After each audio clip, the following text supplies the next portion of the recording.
Penasaran mengapa? Di Swallowed Star, ada adegan di mana banyak sosok kuat berlutut di depan Luo Feng. Perlu diingat, kembali ke Gunung Iblis, tubuh manusia Luo Feng hanyalah seorang prajurit kecil tingkat alam semesta. Bahkan setelah maju ke tingkat penguasa domain setelah pertempuran kualifikasi, dia masih jauh dari atas.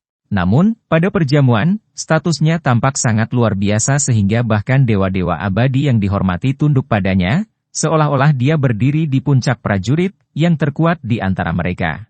Alasan dibalik ini terkait erat dengan sistem unik ruang kosong primordial perusahaan alam semesta virtual. Di ruang kosong primordial, anggota tingkat penguasa domain memegang status yang setara dengan Markuis abadi. Kedudukan yang tinggi ini sebagian dapat disimpulkan dari kinerja mereka di jembatan surgawi. Rata-rata, penguasa domain dari ruang kosong primordial mencapai tingkat ke-10 dari jembatan surgawi, yang merupakan tingkat pemahaman khas abadi biasa mengenai hukum asli. Perlu disebutkan bahwa, dalam kondisi evolusi normal, prajurit penguasa domain biasa hanya dapat samar-samar merasakan fluktuasi hukum dan masih tahu sedikit tentang hukum aslinya, seolah-olah diselimuti kabut. Namun, penguasa domain dari ruang kosong primordial, bahkan pada tahap awal memahami hukum-hukum ini, sudah menandingi abadi biasa dalam pencapaian. Ini bahkan lebih jelas setelah mereka menerobos ke tingkat penguasa dunia yang dikenal sebagai panggung yang paling mahir dalam memahami hukum asli. Oleh karena itu, ketika penguasa dunia ruang kosong primordial mematahkan belenggu mereka, mereka hampir semuanya memiliki setidaknya kekuatan Markuis abadi. Oleh karena itu, selama perjamuan, abadi yang belum mencapai pangkat Markuis, atau mereka yang berstatus lebih rendah, akan berlutut kepada individu, tingkat kuasi Markuis. Itulah Markuis abadi masa depan sebagai tanda penghormatan. Abadi tingkat Markuis sejati, bagaimanapun, hanya akan menganggap mereka setara atau menawarkan sedikit membungkuk untuk menunjukkan rasa hormat, terutama kepada inspektur perusahaan alam semesta virtual. Ini secara tidak langsung menunjukkan bahwa kekuatan Paman Chang, Menluo kemungkinan di bawah Markuis abadi. Faktanya, Tuan Tentara Abadi dibagi berdasarkan tingkat kekuatan, tingkat yang lebih rendah, lebih tinggi, dan puncak. Jadi, apa sebenarnya kekuatan Menluo? Meskipun animasi tidak secara langsung menyatakannya, kita dapat menyimpulkan dari detail halus. Misalnya, di negara alam semesta Qianwu, dari ratusan Tuan Tentara Abadi, Menluo menjabat sebagai perwira yang bertanggung jawab atas pertempuran seleksi jenius bangsa. Ini sangat menyiratkan dia setidaknya adalah Tuan Tentara Abadi tingkat yang lebih tinggi. Karena dewa biasa tidak akan memenuhi syarat untuk peran penting seperti itu. Untuk dewa biasa, bahkan bertemu dengan yang mulia alam semesta, seperti Tuan Negara Semesta, hampir tidak mungkin, apalagi melayani. Dibandingkan dengan tingkat kekuatan Menluo yang agak ambigu, Dilan, yang telah lama melindungi Luo Feng, memiliki peran yang lebih jelas. Dia adalah abadi yang kekuatannya mendekati tingkat Markuis, Tuan Tentara Abadi tingkat puncak. Kekuatannya sekitar 3 kali lipat dari Tuan Tentara Abadi tingkat yang lebih tinggi dan 9 kali lipat dari yang tingkat rendah. Secara umum, kekuatan abadi ditentukan terutama oleh kedalaman pemahaman mereka tentang hukum asli yang lebih tinggi. Ini karena, ketika seorang penguasa dunia menerobos dan menjadi abadi, tubuh mereka disempurnakan oleh hukum asli alam semesta, berubah menjadi tubuh ilahi yang terdiri dari kekuatan ilahi abadi. Stabilitas tubuh ilahi ini berhubungan langsung dengan kedalaman pemahaman prajurit tentang hukum asli yang lebih tinggi di mana semakin dalam pemahaman, semakin stabil tubuh ilahi, dan semakin kuat prajuritnya. Jika dua Tuan Tentara Abadi bertarung sampai mati tanpa senjata yang sangat kuat, pemahaman mereka tentang hukum akan menjadi faktor yang menentukan. Dalam pertempuran sengit, tubuh ilahi adalah hal yang biasa untuk dihancurkan. Tuan Tentara Abadi tingkat rendah, karena stabilitas tubuh ilahi yang lebih rendah, mungkin hanya menahan 5 atau 6 kehancuran total sebelum tidak dapat berkumpul kembali, yang pada akhirnya menyebabkan keruntuhan total dan kematian. Sebaliknya, Tuan Tentara Abadi tingkat puncak dapat bertahan lebih dari 10 untuk kehancuran seperti itu. Hanya dalam hal reformasi tubuh ilahi, abadi tingkat puncak memiliki keunggulan yang menghancurkan. Inilah tepatnya mengapa Penatua Kebu tidak pernah berani bergerak melawan Luo Feng saat dia memahami patung Dewa Binatang karena perlindungan waspada Dilan tidak meninggalkan celah. Selain itu, perintah Zerg kepada mata-mata klan tanduk emas hanyalah untuk menemukan kesempatan bagi mata-mata abadi biasa untuk membunuh Luo Feng. Seperti yang saya sebutkan di video saya sebelumnya, Zerg tidak pernah memiliki banyak mata-mata di dalam klan tanduk emas. Sementara bakat Luo Feng kuat, belum begitu luar biasa bahwa Zerg akan mengorbankan mata-mata abadi tingkat Markuis hanya untuk melenyapkannya. Ini menunjukkan bahwa itu kekuatan Kebu hanya bisa menjadi tuan tentara abadi tingkat rendah biasa. Selain itu, Kebu sendiri tahu dia bukan tandingan Dylan. Di hadapan Dylan, dia tidak memiliki kesempatan untuk melawan. Perkelahian akan segera memperingatkan pasukan penjaga, memastikan kegagalan pembunuhan dan kemungkinan mengorbankan nyawanya. Penting untuk dicatat bahwa sementara Kebu diperbudak oleh kontrol jiwa dan tidak dapat menentang atau mengkhianati perintah tuannya, itu tidak berarti dia menjadi boneka yang tidak berpikir. Dia mengerti betul bahwa mengambil tindakan itu berarti kematian yang pasti dan dengan demikian tidak akan sembrono membuang hidupnya. Selain itu, perintah Zerg adalah untuk menemukan kesempatan untuk bertindak, bukan untuk melakukan serangan bunuh diri yang dipaksakan, karena mereka tidak memiliki keinginan untuk kehilangan mata-mata tingkat abadi yang tidak perlu. Sebelumnya, ketika saya menyebutkan bahwa itu anggota tingkat penguasa domain di dalam ruang kosong primordial dapat memiliki tingkat pemahaman hukum yang sebanding dengan tuan tentara abadi yang paling biasa, Anda mungkin bertanya-tanya apakah kekuatan Luo Feng sudah cukup untuk bersaing dengan abadi biasa. Jawabannya adalah tidak.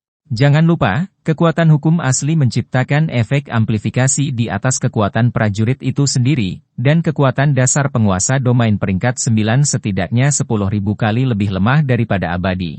Oleh karena itu, bahkan jika pemahaman Luo Feng tentang hukum telah mencapai tingkat ke-10 dari jembatan surgawi, dia masih tidak memiliki kesempatan melawan abadi biasa.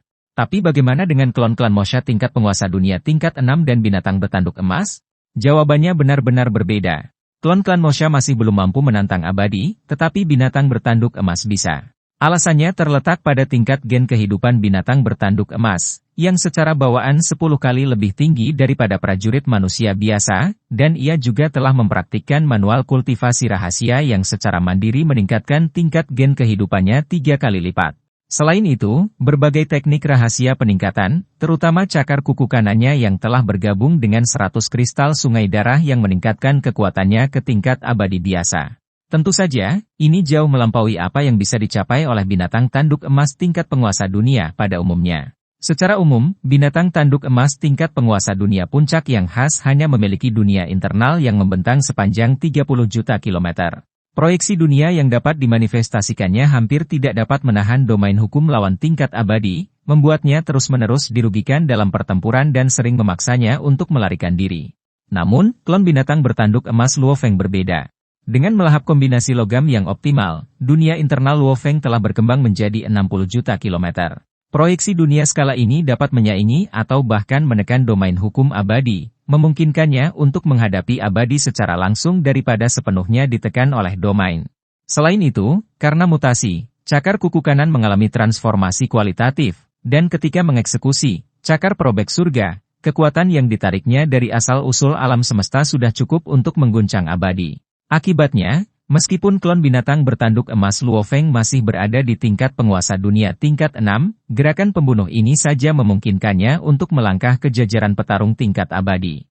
Namun, tingkat kerusakan ini terbatas pada melukai, abadi, bukan membunuh. Mengingat pemahaman Luo Feng saat ini tentang hukum asli, dia masih jauh dari kemampuan membunuh bahkan pembangkit tenaga listrik tingkat abadi yang paling biasa sekalipun. Selain itu, luka seperti itu hampir dapat diabaikan oleh abadi. Bagaimanapun, tubuh ilahi abadi terdiri dari kekuatan ilahi, dan binatang tanduk emas Luo Feng, masih menjadi tingkat penguasa dunia, tidak memiliki kekuatan ilahi yang diperlukan untuk memusnahkan kekuatan ilahi abadi, kecuali ada transformasi mendasar dalam kekuatannya. Seperti kata pepatah, kekuatan yang luar biasa dapat melanggar semua aturan. Ketika kekuatan binatang tanduk emas mencapai titik di mana ia dapat menghancurkan tubuh ilahi abadi dengan satu serangan, bahkan jika abadi dapat mereformasi tubuh mereka, setelah menderita lusinan atau bahkan ratusan serangan seperti itu, mereka pasti akan menemui kematian mereka. Namun, jika abadi baru saja melangkah ke panggung Markuis abadi, seperti Huyan Bo, situasinya berubah drastis. Anda mungkin bertanya-tanya, apa perbedaan antara mendekati Markuis dan hampir tidak ada Markuis? Dalam hal kekuatan dasar saja, perbedaannya minimal dan hampir dapat diabaikan. Perbedaan sebenarnya terletak pada dua skenario. Skenario pertama adalah ketika pemahaman abadi tentang hukum atas telah mencapai tingkat yang diakui oleh hukum asli, memungkinkan jejak jiwa mereka untuk sepenuhnya menyatu ke dalam setiap sel tubuh ilahi mereka, membuatnya sangat stabil. Pada titik ini, kecuali ada kesenjangan kekuatan yang luar biasa antara kedua belah pihak, Bahkan jika tubuh ilahi hancur 100 atau 1000 kali, abadi dapat merakitnya kembali secara instan tanpa biaya. Inilah sebabnya mengapa Tuan Tentara Abadi biasa tidak berani menghadapi Markuis Abadi secara langsung. Lagi pula, bahkan jika tubuh ilahi Markuis Abadi aus menjadi hanya 1%, membuat mereka sangat lemah dan mungkin yang terlemah di antara semua abadi, jejak jiwa mereka tetap utuh, memungkinkan mereka untuk bertahan hidup. Sebaliknya, jika tubuh ilahi Tuan Tentara Abadi biasa dikurangi menjadi 50%, jejak jiwa mereka dapat runtuh, yang menyebabkan kematian instan. Tentu saja, di alam semesta yang luas, ada teknik rahasia aneh yang tak terhitung jumlahnya. Ada juga beberapa teknik rahasia amplifikasi yang kuat atau keterampilan tempur khusus yang memungkinkan puncak Tuan Tentara Abadi meletus dengan kekuatan yang menyentuh ambang Markuis Abadi. Para prajurit ini, meskipun pemahaman hukum mereka belum mencapai tingkat Markuis, berhasil hampir tidak masuk ke kategori itu dengan bantuan teknik rahasia seperti itu dan ini adalah skenario kedua dari hampir tidak ada Markuis, meskipun relatif jarang. Tidak peduli jalan mana yang diambil seseorang untuk hampir tidak melangkah ke tingkat Markuis Abadi, mereka masih benar-benar kewalahan di hadapan Tuan Tentara Abadi. Oleh karena itu, kekuatan Huyan Bo jelas lebih unggul dari Dilan. Lebih penting lagi, Huyan Bo memerintahkan 9 budak abadi, di antaranya bahkan ada Markuis Abadi yang terkenal. Ini memberinya prestise yang sangat tinggi dan status yang dihormati di dalam Kekaisaran Gunung Naga Hitam. Lagi pula, di antara warga yang tak terhitung jumlahnya dari seluruh Kekaisaran Gunung Naga Hitam, selain Kaisar, satu-satunya makhluk abadi lainnya juga berada di tingkat Tuan Tentara Abadi, yang berarti keduanya jauh lebih lemah dari Huyan Bo. Di negara alam semesta Qianwu, meskipun ada lebih dari 100 Markuis Abadi, Huyan Bo bukan yang terkuat di antara mereka tetapi masih menempati peringkat menengah atas dengan pengaruh yang cukup besar. Inilah sebabnya mengapa Babata secara khusus menekankan selama perkenalan bahwa bahkan di negara alam semesta Qianwu, Huyan Bo masih akan diberi rasa hormat dan hak istimewa yang signifikan. Namun, dalam keadaan normal, apakah itu Tuan Tentara Abadi paling dasar atau abadi yang baru saja melangkah ke tingkat Markuis, ketika bertarung 1 lawan 1, sementara pihak yang lebih kuat dapat dengan mudah menekan atau mengalahkan yang lebih lemah, sangat sulit untuk membunuh lawan sepenuhnya. Alasannya terletak pada kenyataan bahwa tanpa dukungan teknik rahasia khusus atau senjata khusus, kedua belah pihak biasanya tidak dapat menghancurkan yang lain sebelum menghabiskan kekuatan ilahi mereka sendiri. Lagi pula, meskipun umat manusia mencakup banyak spesies, perbedaan ukuran di antara mereka terbatas, sehingga hampir tidak mungkin untuk mendapatkan keuntungan yang luar biasa melalui masa fisik belaka selama bentrokan semacam itu. Untuk seorang abadi dengan hanya 1000 kali kekuatan penguasa dunia atau kurang, hampir tidak mungkin untuk melenyapkan sebagian besar tubuh dewa abadi lawan dalam satu serangan. Tetapi begitu pemahaman mereka tentang hukum atas maju, bahkan Markuis Abadi tingkat rendah dapat, melalui resonansi yang lebih kuat dengan asal-usul alam semesta, dengan mudah menembus tubuh ilahi dari Tuan Tentara Abadi tingkat puncak dengan satu pukulan. Ini adalah kesenjangan kekuatan yang sangat besar antara Tuan Tentara Abadi dan Markuis Abadi. Untuk alasan ini, seandainya pembunuh yang dikirim oleh Zerg saat itu adalah Markuis Abadi alih-alih kebu, bahkan dengan perlindungan Dilan, Luo Feng masih akan ditakdirkan untuk mati. Dilan sama sekali tidak memiliki kekuatan untuk menangkis serangan Markuis Abadi. Demikian pula, jika Luo Feng bersikeras untuk menyelidiki secara menyeluruh korupsi Markuis Jinyu dan Markuis Salju Perak, dan kedua Markuis ini marah, memutuskan untuk berusaha sekuat tenaga, nyawa Luo Feng akan berada dalam bahaya besar. Bagaimanapun, keduanya adalah Markuis Abadi. Selain itu, sebagai menteri yang berada tepat di bawah penguasa nasional di antara ratusan Markuise di negara alam semesta Qianwu, Markuis Jinyu mengendalikan garis hidup ekonomi seluruh negara semesta, dan Markuis Salju Perak memerintahkan legiun besar. Kekuatan tempur mereka kemungkinan telah mencapai tingkat tinggi atau bahkan puncak Markuis Abadi. Terutama Markuis Salju Perak, sebagai menteri militer dan persenjataan, kekuatannya kemungkinan besar di atas Markuis Jinyu, yang bertanggung jawab atas perdagangan. Sosok seperti itu mampu membunuh Dilan, apalagi Luo Feng, yang hanyalah penguasa domain peringkat 9. Tentu saja, alasan mereka tidak bertindak kasar adalah karena mereka tidak ingin memprovokasi Raja Zhen Yan, mereka juga tidak berani menantang otoritas perusahaan alam semesta virtual. Oleh karena itu, mereka dengan rendah hati dan rajin menjilat Luo Feng. Luo Feng juga memahami konsep, terlalu sempurna, tiada yang betah, dan tentu saja tidak berusaha keras untuk merepotkan mereka. Lagi pula, Sebagai Markuis abadi yang sangat dihormati, tanpa manfaat yang cukup untuk memotivasi mereka, siapa yang akan bersedia dengan rela melaksanakan tugas yang monoton dan membosankan berulang kali selama ribuan, puluhan ribu, atau bahkan tahun yang lebih lama? Selama mereka tidak terlibat dalam pembantaian besar-besaran terhadap makhluk tak bersalah, Luo Feng tidak akan ikut campur dengan enteng. Markuis Po Yu, tokoh berpangkat tinggi lainnya, yang mampu menjaga dan mengawasi Gunung Iblis dalam jangka panjang, kekuatannya tentu tidak terbatas pada Markuis tingkat tinggi tetapi kemungkinan telah mencapai puncak tingkat Markuis abadi.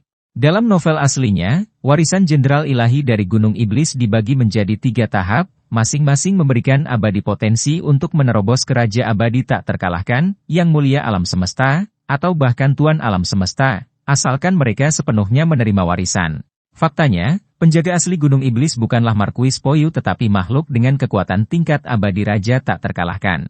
Namun, adaptasi animasi menyederhanakan warisan menjadi 1 tahap yang sesuai dengan tingkat Raja Abadi tak terkalahkan. Oleh karena itu, warisan tingkat Tuan Alam Semesta yang awalnya dijaga oleh pembangkit tenaga listrik tingkat Raja Abadi tak terkalahkan diubah menjadi dilindungi oleh puncak Markuis Abadi, yang menjadi pergeseran logis. Dari sini, dapat disimpulkan bahwa kekuatan Markuis Po Yu telah mencapai puncak Markuis Abadi, dan ketika membakar tubuh ilahinya dan menyerang dengan kekuatan penuh, dia dapat dengan mudah melenyapkan bahkan Markuis Abadi tingkat yang lebih rendah. Untuk analisis komparatif lebih lanjut tentang kekuatan tempur tingkat abadi, saya akan mempresentasikannya kepada Anda secara rinci di video berikutnya, pantau terus. Itu saja untuk video ini. Terima kasih telah menonton video ini. Semoga Anda memiliki hari yang menyenangkan.